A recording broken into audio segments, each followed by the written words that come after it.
Hello, friends. A lot of us get stuck in our journey for getting the results we want because our brain's in overwhelm. So let's do chapter 18, one step at a time. Okay, so let's think about this new version of you that you're wanting. Is it you want to lose weight? You want to manage your time? You want to manage your stress? Get a clear picture on what that looks like. And then we're going to break it down one step at a time. So let's take, for example, I want to lose weight. When I ask clients, why do you want to lose weight? The number one reason is I want to be healthier. And then this is why. Okay, so they're getting that clear vision of being healthier and what it looks like for them. But again, our brain goes to overwhelm because there's so much that we need to do to be healthy. So let's break it down one step at a time. Maybe you need to manage your stress. Journaling your thoughts is powerful to increase that awareness of what you're doing and learning to talk back to thought errors and things that aren't true. Tracking your food helps, eating protein, drinking enough water, eating enough vegetables, planning your food list and meal prepping, trying new recipes, getting enough sleep, time for yourself, and exercising. So here's some steps that you can take to have a version of being healthy. Okay, so in order to progress, it is picking one step at a time. And when it becomes a habit, then that becomes the new us, right? And it becomes part of us. And then we can move on to the next step. And by doing that, we're making progress. But when we look at all the things we need to do, our brain says, forget it, that's too hard. And then we go back on autopilot and we have a hard time starting, or we get in the middle and we're stuck. So wherever you are, it really is that one step at a time. Remembering that you're here, you want to be here. The only way to get there is to make a plan, to break it down, to figure it out, to show up for yourself, to talk back to the negatives, all those things that we've been learning so that you can create the results that you want. Okay, so pick one and remember 1% better. The more you do it over and over and over, practice, practice, practice, that's what creates that habit. That's what makes this step doable. And then you move on to that one and then the next one. Sometimes it helps to break these down as well. So if we pick manage stress, what does that look like for you? Maybe you need to find time on your schedule to meditate, go for a walk, take some deep breaths. Whatever it is, you put that plan in place. So when you are stressed, you know exactly what to do.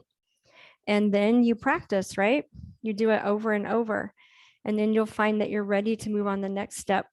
Wherever you are, I want you to pick what your order looks like. And maybe you have something right now that you really, really, really want to work on. Do that one first. And then there's something else that you know you want to do, but not yet, because you've got to be working on this one first. So for example, I have my extra list of like personal goals. And I've wanted for years to keep my kitchen counters clean. I finally was fed up with myself enough and I wanted it bad enough that I've been working on that since January. I'm much, much better. The counters aren't perfect, but most nights it's pretty good. Some nights not at all, but maybe 95% of the time, maybe 90, I don't know. But it's much better, right? I know I can do it because I was taking that 15 minutes and dedicating it over and over and over again in January and February. And now it's much easier. Okay. So next on my list, I've been trying to go to bed earlier so I can read a book. And then I want to practice the piano. And these are just things that I want to do more of, but it's hard to do all at the same time. So I'm just picking one and working on it until I can create that habit. And when my brain says, oh, you still haven't been practicing the piano yet. And I'm like, I know, because I don't want it bad enough yet. Wherever it is, whatever thing I have to want it bad enough. So these aren't necessarily in a particular order, but when I want something bad enough, it definitely moves its way to the top. And I am learning to plan time to work on it.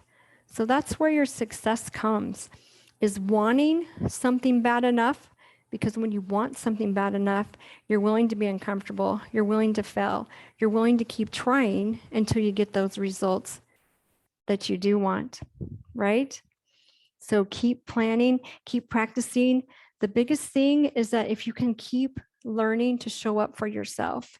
So whatever it is you want to work on over here, whether it's cooking new recipes or exercising, whatever it is, plan time on your calendar to do it and then show up for yourself.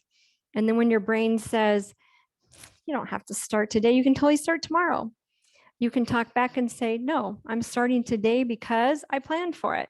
I'm going to show up for myself. And that's where the practice comes.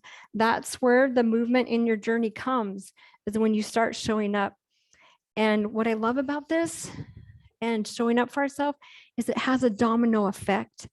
The more you show up for yourself, the more confidence you have, the more energy you have, the more you fill your bucket, the more you have to give to others.